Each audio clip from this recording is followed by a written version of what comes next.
Hola amigos. Hoy habréis leído la noticia de que la OTAN ha declarado el estado de alarma, por la liberación al mar del submarino nodriza nuclear ruso Belgorod, tal como veremos más adelante, pero a mí me parece una noticia seguramente un poco atrasada. Y posiblemente lo que ha hecho es llenar la panza de Poseidones, nadie lo sabemos. Lo que sí sabemos es que en estos momentos el desconcierto en el planeta es total, nadie sabe por dónde reventará todo. Pero todos intuimos que algo gordo va a pasar, hasta el Papa Francisco, que dicen que ha retirado todos los fondos del Vaticano, para tenerlos a buen recaudo en su banco propio, crack bancario en ciernes. Lagarto, hay que tocar madera, porque ya conocimos que China ordenó a sus bancos nacionales deshacerse de todos los dólares. Además los políticos de la Unión Europea cada uno va por libre dentro de su departamento de influencia, sin ninguna directriz. El espectáculo que están dando es patético, donde sobresalen las ministras alemanas de Defensa y Exteriores. Alucinante. Vamos con la noticia. La OTAN anunció una advertencia de emergencia en relación con la liberación del submarino nuclear ruso Belgorod en el mar. El Comando de la Alianza del Atlántico Norte anunció una advertencia de emergencia a las armadas de los países que forman parte de la OTAN y son aliados de la OTAN. El motivo de esto fue el envío a aguas abiertas del submarino nuclear ruso Belgorod, que no solo es uno de los submarinos más sigilosos, sino que también es capaz de transportar el vehículo submarino nuclear no tripulado Poseidón, que según lo que se conoce, es capaz de provocar un tsunami nuclear. La alarma surge de un informe de inteligencia de la OTAN enviado en los últimos días a los mandos aliados más importantes, sobre el movimiento del submarino nuclear Belgorod, que entró en funcionamiento en julio. Ahora el submarino ha vuelto para sumergirse en los mares del Ártico, y se teme que la misión del submarino sea probar por primera vez el supertorpedo Poseidón, a menudo denominado el arma del apocalipsis. Algo que yo no me creo que no esté probado ya. Con 184 metros de eslora y 15 de manga, el submarino puede moverse bajo el agua a una velocidad de unos 60 km por hora. Y con una autonomía ilimitada. Aproximadamente 120 días sin necesidad de volver a la superficie. Las hélices también se consideran innovadoras porque están diseñadas para proteger contra el sonar, informó la edición italiana de la Repubblica. La OTAN considera que el submarino nuclear ruso Belgorod es uno de los oponentes más fuertes, lo que se explica, entre otras cosas, por el uso de tecnologías modernas en su desarrollo. Yo creo que esta noticia del diario italiano La Repubblica, y que el informe de inteligencia de la OTAN, está un poco sobrepasada, vamos, que está más atrasada que el rabo de una vaca. Os cuento. Según publicó la agencia de noticias rusa TASS, el 7 de mayo de 2020, el ejército ruso dio a conocer, que en el mes de junio de 2020 se pondría en servicio el segundo submarino nodriza de drones nucleares Poseidón. Algo digno de asustarnos de verdad, porque significa que el mundo está en rumbo de colisión nuclear en esta tercera guerra mundial. Este segundo submarino nodriza se llama Khabarovsk, y complementó la disuasión del primer submarino nodriza de drones Poseidón, el Belgorod. Un submarino del mismo proyecto ruso, que ya fue puesto en servicio el 23 de abril de 2019. Anda que no ha llovido nada desde entonces a hoy. El servicio de prensa de la Armada rusa no hizo comentarios sobre la información. El astillero SEMAS, donde se construyen estos submarinos, no quiso hacer comentarios en su día, ya que es materia reservada del gobierno ruso. Según las filtraciones de las que actualmente se disponen, tanto el Belgorod, ya en servicio por aquellas fechas, como el Khabarovsk, están dotados de 6 drones Poseidón cada uno. Los drones Poseidón, junto con sus nodrizas, los submarinos de propulsión nuclear, forman parte del llamado Sistema Multipropósito Oceánico.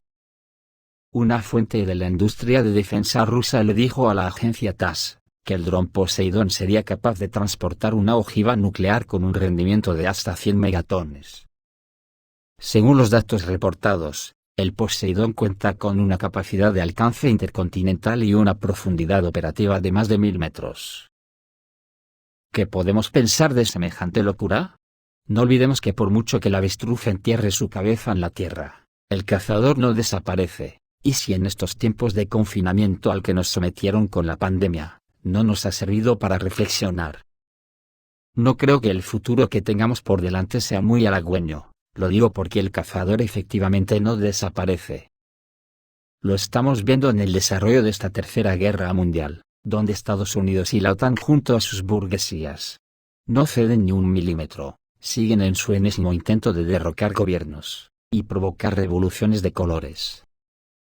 Siguen sin querer terminar de una vez por todas su invasión de Oriente Medio, siguen acosando a Rusia y a China, creyendo que van a poder recuperar su hegemonía perdida. Y siguen sin ni siquiera plantearse que el mundo que viene ya no puede ser un mundo solo para sus élites financieras. Pero esta gente, ¿de qué van? ¿Sabéis cuál es la auténtica realidad? Pues que el apocalipsis provocado por el capitalismo ya le ha llegado de lleno a Estados Unidos, y pronto llegará a Europa, un apocalipsis imposible de reconducir. Con las calles de la mayoría, por no decir todas las ciudades de Estados Unidos, con millones y millones de personas viviendo en tiendas de campaña, en las mismas aceras de los centros neurálgicos de las ciudades. Y ahora al ver semejante genocidio contra la clase trabajadora, quieren provocar el apocalipsis a nivel planetario para consolarse. Si me jodo yo, que se jodan todos dirán, para ellos se van a servir de China, y de Rusia, a la que ya han provocado hasta hacerla saltar en Ucrania. Después de que la OTAN rompió el status quo imperante, dando un golpe de estado en Ucrania, que nos ha traído de lleno hasta estos días apocalípticos.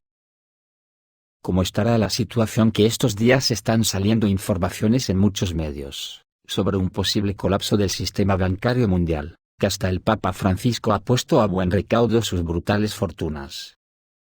Me hago eco de dos de ellos, uno estadounidense, el bloguero Edge, y la otra un politólogo bielorruso en su red social Yuri Baranchik. Esta es la historia a grandes rasgos. Según el bielorruso Baranchik, las acciones del Papa apuntaban a un posible colapso del sistema bancario mundial. Una de las empresas más grandes e influyentes del mundo, el conglomerado suizo Credit Suisse, está al borde de la quiebra. El sistema bancario mundial está al borde del colapso, por lo que el Papa Francisco decidió retirar el dinero del Vaticano, escribió el politólogo Yuri Baranchik en su canal de Telegram. Credit Suisse opera en el patrón de ganar dinero, la gerencia de la compañía. Según Baranchik, Credit Suisse planea implementar un plan financiero. El 1 de octubre comienza un nuevo año fiscal para el 95% de las empresas que cotizan en los Estados Unidos. Todos recibirán bonos por el año pasado. Pero algo colapsará al final del nuevo año fiscal. Para el próximo septiembre, crecerá y recibirán nuevos bonos. Todo es como en 2008. El lunes negro ocurrió el 19 de octubre de 1987. Otro colapso el 13 de octubre de 1989. Y también el jueves negro de 1929 ocurrió en octubre el día 24. Escribió el politólogo. El Papa Francisco reaccionó rápidamente ante la proximidad de un posible colapso del sistema financiero mundial. El clérigo instruye a la Santa Sede y a todas las empresas afiliadas a ella para que transfieran dinero, valores y cualquier otro activo al Instituto de Asuntos Religiosos, o como también se le llama, al Banco del Vaticano, subrayó Baranchik. Por su parte en Estados Unidos el bloguero Edge dice que el CEO de Credit Suisse promociona una posición de liquidez sólida, mientras el mercado entra en pánico por los swaps de incumplimiento en alza.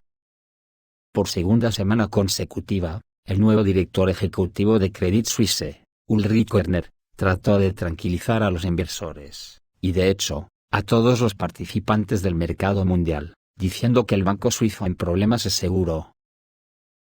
Si bien admitió que existe mucha incertidumbre y especulación, tanto dentro como fuera del banco, el CEO dijo que el banco se encuentra en un momento crítico mientras se prepara para su última revisión. Körner les dijo a los empleados que no confundan el desempeño del precio de las acciones en el día a día, con la sólida base de capital y posición de liquidez de la empresa suiza. El mercado, en pocas palabras, no le cree, ya que los mercados crediticios están valorando la posibilidad de incumplimiento en su nivel más alto desde el pico de la gran crisis financiera. Y parece que las contrapartes de las transacciones de derivados del banco están cubriendo agresivamente su exposición al posible incumplimiento del banco suizo, que se ha visto afectado por un escándalo de espionaje corporativo, una pérdida comercial récord, fondos de inversión cerrados y una avalancha de demandas en los últimos años. Y que tiene previsto anunciar un nuevo plan estratégico importante el 27 de octubre, y ha dicho que los informes de que es un banco malo, que se separó para mantener sus activos de alto riesgo, de baja calidad, son categóricamente falsos. El caso es que el Credit Suisse maneja unos fondos de más de 1 billón de euros. Digo yo, que esto sería un pedo de la hostia, como mínimo a la altura del de Lehman Brothers. Y por si la cosa no fuera lo suficientemente peligrosa, para la clase trabajadora, nos ha pillado con esta clase política que estamos soportando en la Unión Europea, mirar la sincronización del gobierno alemán.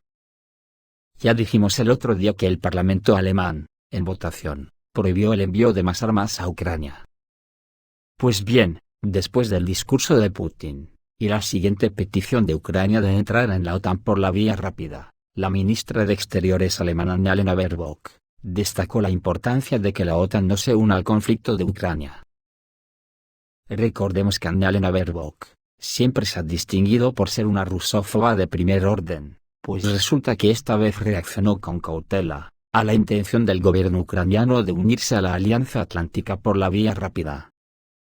La ministra de Exteriores de Alemania, Annalena Baerbock, ha subrayado este viernes pasado que si bien comprende el deseo de Ucrania de adherirse a la OTAN cuanto antes, y apoyaría a Kiev en su derecho a la autodefensa, había dejado claro desde el primer día de combates, que está en contra del involucramiento de la alianza militar en el conflicto de Ucrania. Tenemos la responsabilidad de garantizar que la guerra no se extienda a otros países, y que la OTAN no se convierta en un socio bélico, declaró Baerbock en una entrevista para el programa Brennpunkt de ARD, agregando que esta postura sigue vigente.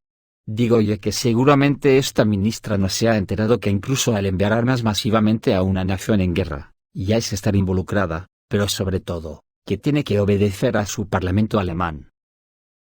Pues bien, al mismo tiempo que Annalena Baerbock hacía estas declaraciones de amor a Rusia, otra ministra alemana, perteneciente al mismo gobierno y que tendría que supeditarse al parlamento alemán.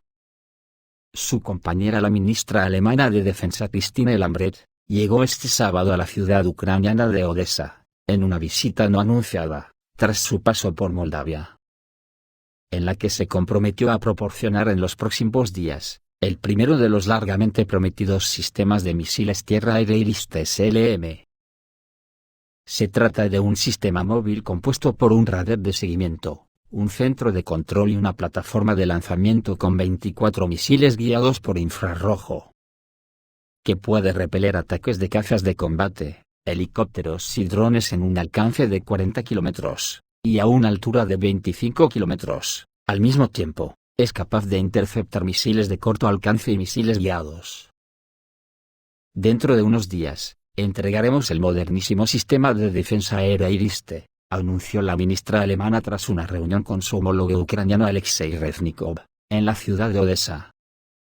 En este sentido, Lambrecht explicó al canal ARD que el arma es muy importante, en particular para la defensa contra los drones. El Wall Street Journal, por su parte, reportó el mes pasado que los drones a disposición de Rusia presentan una seria amenaza para las fuerzas ucranianas, hablando con expertos de un contrapeso potente a las armas avanzadas proporcionadas por Occidente. Berlín prometió en junio enviar a Kiev al menos una unidad IRIS-T-SLM, de forma gratuita.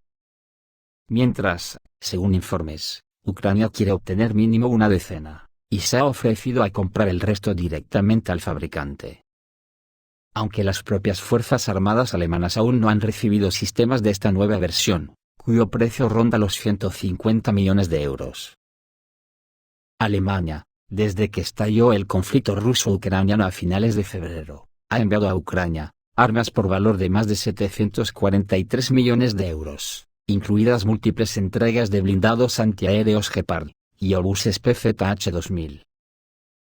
Sin embargo, Kiev criticó repetidamente a Berlín por no hacer lo suficiente y negarse a suministrar tanques Leopard y vehículos de combate de infantería Marder. El canciller alemán Olaf Scholz prometió en agosto que el equipamiento más moderno y eficiente de su país se entregaría a Ucrania pronto, refiriéndose a los sistemas Iris-TSLM y a los radares de contrabatería Cobra, pero no a los tanques. Alemania argumenta que ningún otro país ha enviado hasta ahora tanques modernos, y la ministra Christine Lambrecht reiteró el sábado que su nación siempre ha dejado claro que no irán solos en esta área para evitar una escalada. En cambio, Berlín ofreció a terceros países, como Grecia, Eslovaquia, Eslovenia, la República Checa y Polonia, transferir sus reservas de material de la era soviética a Ucrania a cambio de armamento moderno alemán.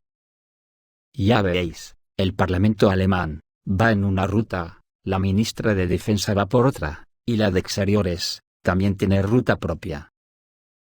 Jens Stoltenberg también tiene la suya, ya que afirmó posteriormente que las puertas al bloque militar están abiertas a Ucrania, pero la decisión respecto a la incorporación de Ucrania debe ser tomada con la aprobación de los 30 países miembros. Digo yo que será por sus respectivos parlamentos.